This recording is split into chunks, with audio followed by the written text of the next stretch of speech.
I'm Marco Fields. I go to East Puffer. So my mom had me, and then my dad went to prison before I was born.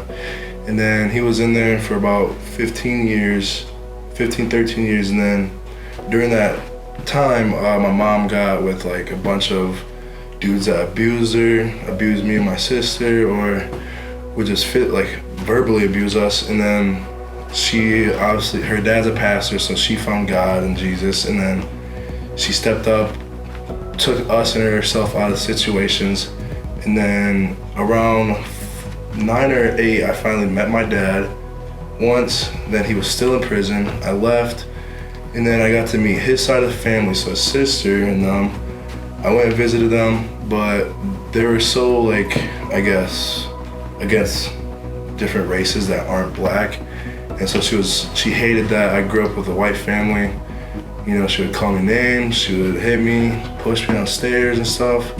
And then by the time I was 14, I finally just said didn't want to be a part of that. I left.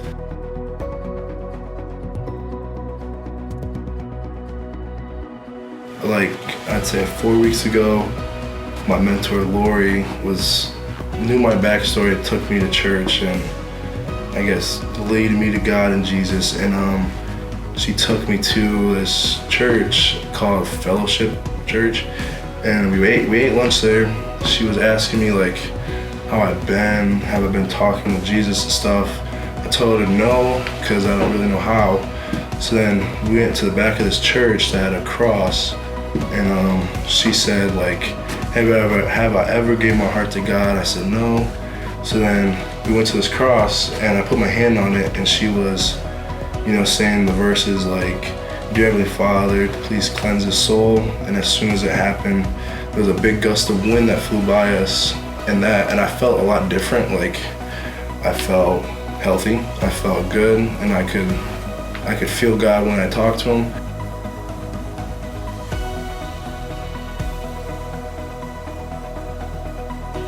And so this past weekend I went to this retreat called The Awakening, and Pastor Randy was talking about how he didn't have a father and stuff that wasn't really there for him. And after he was talking to me personally, he was saying how he's always there, all these pastors are there, my mom and them. And then I started praying more, and I was realizing that even though I don't have a father figure, that God and Jesus are still the father figures of my life.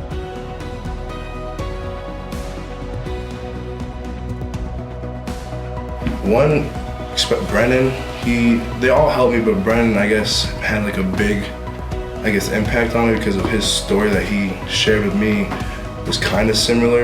And he was just saying how he was a big brother with me and stuff. He would explain, even though I felt unwanted in certain times of the years, that God, Jesus, all the pastors, everybody's gonna be there for me, even though we're not physically related, but they're all there. God and Jesus, I can talk to them, pray with them, and that Brennan would always be there.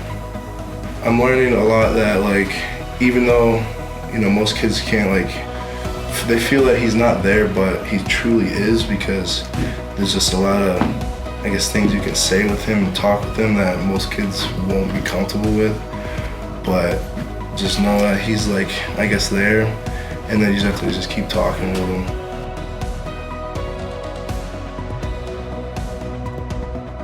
Now that I've been closer to God, it feels he's leading me to where, staying away from all these kids that are deciding to go party, do all these bad things with their friends, and leading me into this football. And that's gonna make it a lot, a brighter path for me, is that I have football to worry about, and I don't have to go party with friends that have fun. I can just sit and talk with him, or